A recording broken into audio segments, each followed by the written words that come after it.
ಎಲ್ಲರಿಗೂ ನಮಸ್ಕಾರ ಸ್ನೇಹಿತರೆ. ರಥಸಪ್ತಮಿಯ ದಿನಾಂಕ, ಸಮಯ ಮತ್ತು ಮಹತ್ವ ಸಂಪೂರ್ಣ ಮಾಹಿತಿಯನ್ನು ಈ ವಿಡಿಯೋದಲ್ಲಿ ನೋಡೋಣ. ಹಾಗೆಯೇ ರಥಸಪ್ತಮಿ ಬಗ್ಗೆ ಕೆಲವೊಂದಿಷ್ಟು ಪೂಜಾ ವಿಧಾನಗಳ ಬಗ್ಗೆ ಈ ವಿಡಿಯೋದಲ್ಲಿ ಶೇರ್ ಮಾಡ್ತಾ ಇದ್ದೀನಿ. ಇನ್ನು ವಿಶೇಷವಾದ ರಥಸಪ್ತಮಿ ದಿನ ಎಕ್ಕದ ಎಲೆಯಿಂದ ಸ್ನಾನ ಮಾಡಿದರೆ ನಿಮಗೆ ಹಣ ವೃದ್ಧಿಯಾಗುತ್ತೆ, ಆರೋಗ್ಯ ವೃದ್ಧಿಯಾಗುತ್ತೆ, ಮನೆಗೆ ಬಂದಿರುವಂತಹ ಕೆಟ್ಟ ದೃಷ್ಟಿ ದೋಷಗಳು, ಮಾಟ ಮಂತ್ರಗಳು ನಿವಾರಣೆಯಾಗುತ್ತೆ, ಅದೃಷ್ಟ ಕೂಡಿ ಬರುತ್ತೆ. ಒಟ್ಟಾರೆಯಾಗಿ ಈ ಒಂದು ಪರಿಹಾರವನ್ನು ನೀವು ಈ ದಿನ ಮಾಡಿದರೆ ಖಂಡಿತ ಸ್ನೇಹಿತರೆ ನಿಮ್ಮ ಸಮಸ್ಯೆಗಳೆಲ್ಲವೂ ಸಂಪೂರ್ಣವಾಗಿ ನಿವಾರಣೆಯಾಗುತ್ತೆ. ಏನು ಮಾಡಬೇಕು ಅಂತ ಈ ವಿಡಿಯೋದಲ್ಲಿ ನೋಡೋಣ ಬನ್ನಿ. ಅದಕ್ಕೂ ಮುಂಚೆ ನೀವಿನ್ನು ಚಾನಲ್ಗೆ ಸಬ್ಸ್ಕ್ರೈಬ್ ಆಗಿಲ್ಲ ಅಂದರೆ ಈಗಲೇ ಸಬ್ಸ್ಕ್ರೈಬ್ ಆಗಿ, ಹಾಗೆ ವಿಡಿಯೋಗೆ ಲೈಕ್ ಮಾಡಿ, ವಿಡಿಯೋ ಸ್ಕಿಪ್ ಮಾಡದೆ ಕೊನೆ ತನಕ ನೋಡಿ. ಹಿಂದೂ ಧರ್ಮದಲ್ಲಿ ಸೂರ್ಯದೇವನನ್ನು ಆರಾಧಿಸುವ ರಥಸಪ್ತಮಿಗೆ ವಿಶೇಷ ಪ್ರಾಮುಖ್ಯತೆ ಇದೆ.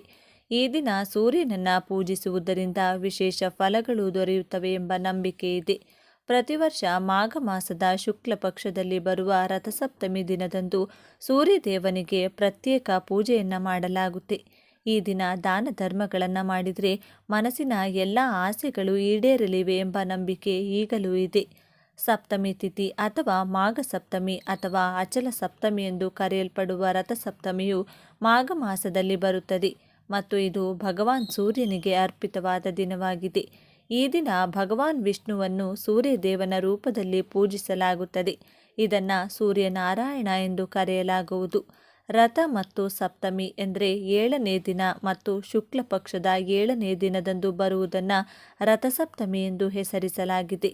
ರಥಸಪ್ತಮಿ ದಿನದಂದು ಭಗವಾನ್ ಸೂರ್ಯನನ್ನು ಆರಾಧಿಸುವುದರಿಂದ ನಮಗೆ ಬುದ್ಧಿವಂತಿಕೆ, ಸಂಪತ್ತು, ಹೆಸರು, ಕೀರ್ತಿ, ಶಕ್ತಿ ಮತ್ತು ಉತ್ತಮ ಆರೋಗ್ಯ, ರೋಗಗಳನ್ನು ಗುಣಪಡಿಸುವುದು, ನಕಾರಾತ್ಮಕ ಶಕ್ತಿಗಳಿಂದ ರಕ್ಷಣೆ ಮತ್ತು ಹೆಚ್ಚಿನವುಗಳಂತಹ ಹಲವಾರು ಪ್ರಯೋಜನಗಳನ್ನು ನೀಡುತ್ತದೆ. ರಥಸಪ್ತಮಿ ಪೂಜೆಯನ್ನು ದೇಶದಾದ್ಯಂತ ಭಕ್ತರು ಸಂಪೂರ್ಣ ಶ್ರದ್ಧಾಭಕ್ತಿಯಿಂದ ಮಾಡುತ್ತಾರೆ. ರಥಸಪ್ತಮಿ 2025ರ ದಿನಾಂಕವನ್ನು ನೋಡೋಣ.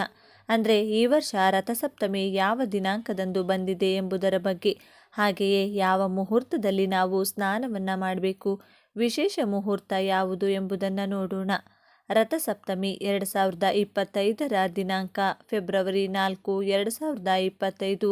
ರಥಸಪ್ತಮಿ ತಿಥಿ ಆರಂಭದ ಸಮಯ ಫೆಬ್ರವರಿ 4, 2025ರಂದು ನಸುಕಿನ ಜಾವ 4:36ರಿಂದ. ಸಪ್ತಮಿ ತಿಥಿ ಅಂತ್ಯದ ಸಮಯ ಫೆಬ್ರವರಿ 5, 2025ರಂದು ಮಧ್ಯರಾತ್ರಿ 2:30ರ ತನಕ.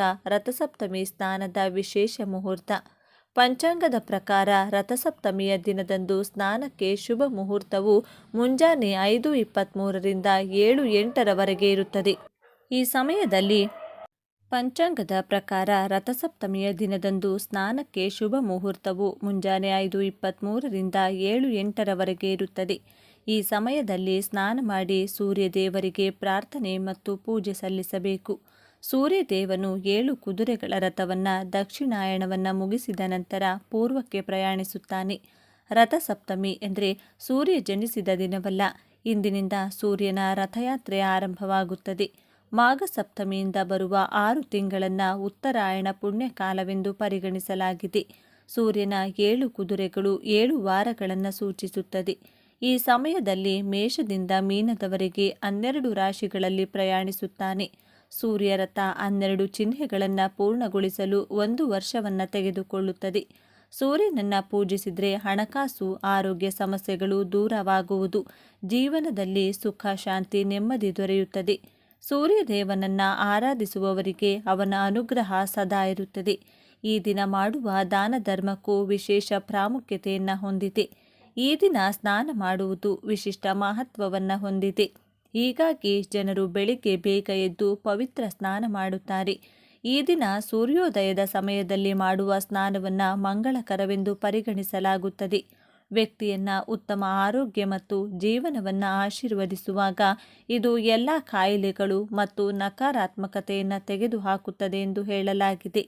ಈ ಕಾರಣಕ್ಕಾಗಿ ಈ ದಿನವನ್ನು ಆರೋಗ್ಯ ಸಪ್ತಮಿ ಎಂದು ಕೂಡ ಕರೆಯುವುದುಂಟು. ಸ್ನಾನ ಮಾಡಿದ ನಂತರ ಈ ಸಮಯದಲ್ಲಿ ಸೂರ್ಯನಿಗೆ ನೀರನ್ನು ಅರ್ಪಿಸಿ ನಿಧಾನವಾಗಿ ಸಣ್ಣ ಕಳಶವನ್ನು ಬಳಸಬಹುದು. ನಾವು ನಿಂತಿರುವ ಜಾಗದಲ್ಲಿಯೇ ಇದನ್ನು ಮಾಡಲಾಗುವುದು. ಜನರು ನೈವೇದ್ಯಕ್ಕಾಗಿ ತಾಮ್ರದ ಕಳಶವನ್ನು ಅಂದರೆ ತಾಮ್ರದ ಚೊಂಬನ್ನು ಬಳಸುತ್ತಾರೆ. ನೀರನ್ನು ಅರ್ಪಿಸುವಾಗ ಅವರು ಸೂರ್ಯ ಮಂತ್ರವನ್ನು ಪಠಿಸಿ, ಕೆಲವು ಜನರು ಸೂರ್ಯನ 12 ಹೆಸರುಗಳನ್ನು ಹೇಳಿ ಸಹ ಮಂತ್ರಗಳನ್ನು ಪಠಿಸುತ್ತಾರೆ. ನೀರಿನ ಆಚರಣೆಗಳನ್ನು ಮಾಡಿದ ನಂತರ ಭಗವಾನ್ ಸೂರ್ಯನನ್ನು ಪೂಜಿಸಲೇಬೇಕು. ಇದಕ್ಕಾಗಿ ಭಕ್ತರು ತುಪ್ಪದ ದೀಪವನ್ನು ಹಚ್ಚಿ ಸೂರ್ಯನ ಮುಂದೆ ಪ್ರದಕ್ಷಿಣೆ ಹಾಕಿ ನಂತರ ಅವರು ಸೂರ್ಯನ ದಿಕ್ಕಿನಲ್ಲಿ ಚಿಮುಕಿಸುವ ಮೂಲಕ ಕೆಂಪು ಹೂಗಳನ್ನು ಅರ್ಪಿಸಿ ಧೂಪ ದೀಪಗಳನ್ನು ಬೆಳಗಿಸಬೇಕು. ಹೀಗೆ ಮಾಡುವುದರಿಂದ ಸೂರ್ಯನ ಆಶೀರ್ವಾದವು ಭಕ್ತರಿಗೆ ದೊರೆಯುವುದು ಮತ್ತು ಯಶಸ್ಸಿನ ಜೊತೆ ದೀರ್ಘ ಆರೋಗ್ಯಕರ ಜೀವನವನ್ನು ದಯಪಾಲಿಸುತ್ತಾನೆ ಸೂರ್ಯನು ಎಂಬ ನಂಬಿಕೆ ಇದೆ. ರಥಸಪ್ತಮಿಯ ಮಹತ್ವವನ್ನು ನೋಡೋಣ. ರಥಸಪ್ತಮಿಯ ಮಹತ್ವವು ಭಗವಾನ್ ಸೂರ್ಯನ ಜನ್ಮ ವಾರ್ಷಿಕೋತ್ಸವಕ್ಕೆ ಸಂಬಂಧಿಸಿದೆ. ಭಗವಾನ್ ಸೂರ್ಯದೇವನು ತನ್ನ ರಥವನ್ನು ಉತ್ತರ ಗೋಳಾರ್ಧಕ್ಕೆ ತಿರುಗುವ ಮೂಲಕ ಈಶಾನ್ಯ ದಿಕ್ಕಿನಲ್ಲಿ ಚಲಿಸುತ್ತದೆ. ಇದು ಋತುವಿನ ಬದಲಾವಣೆಯನ್ನು ಸಹ ಸೂಚಿಸುವುದು.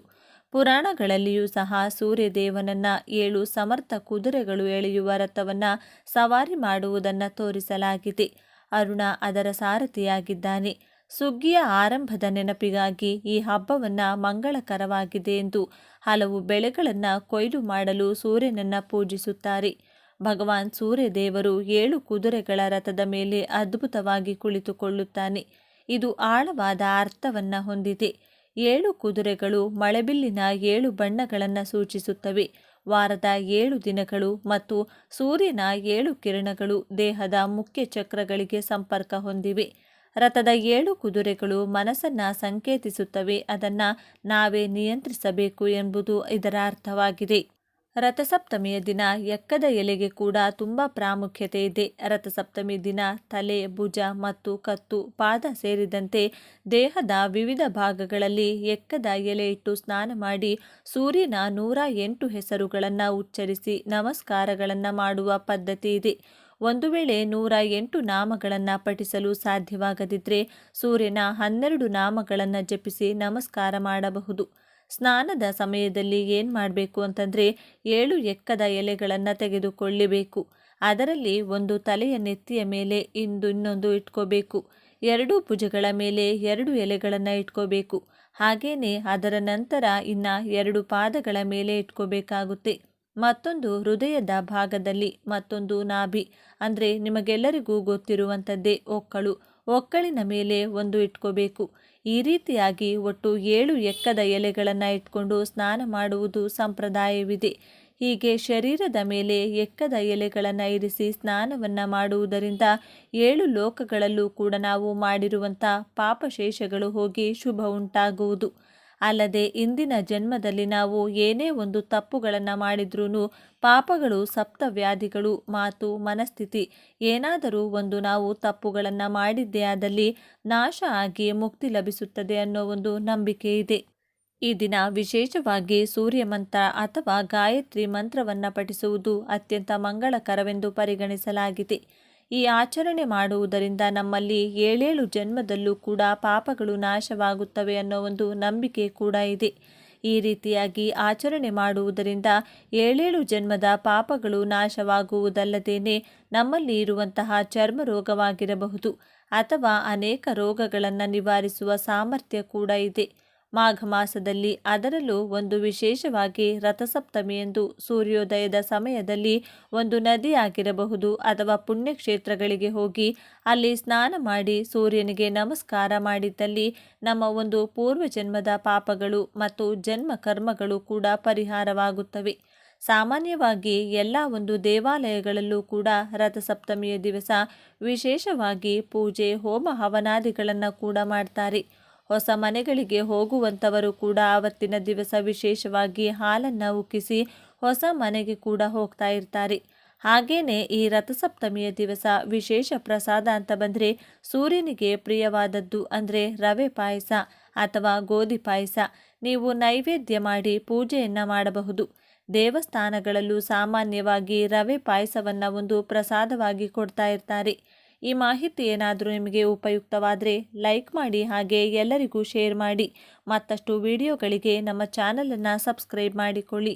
ಎಲ್ಲರೂ ಭಕ್ತಿಯಿಂದ ಓಂ ಶ್ರೀ ಸೂರ್ಯ ದೇವಾಯ ನಮಃ ಅಂತ ಕಮೆಂಟ್ ಮಾಡಿ. ಎಲ್ಲರಿಗೂ ಧನ್ಯವಾದಗಳು.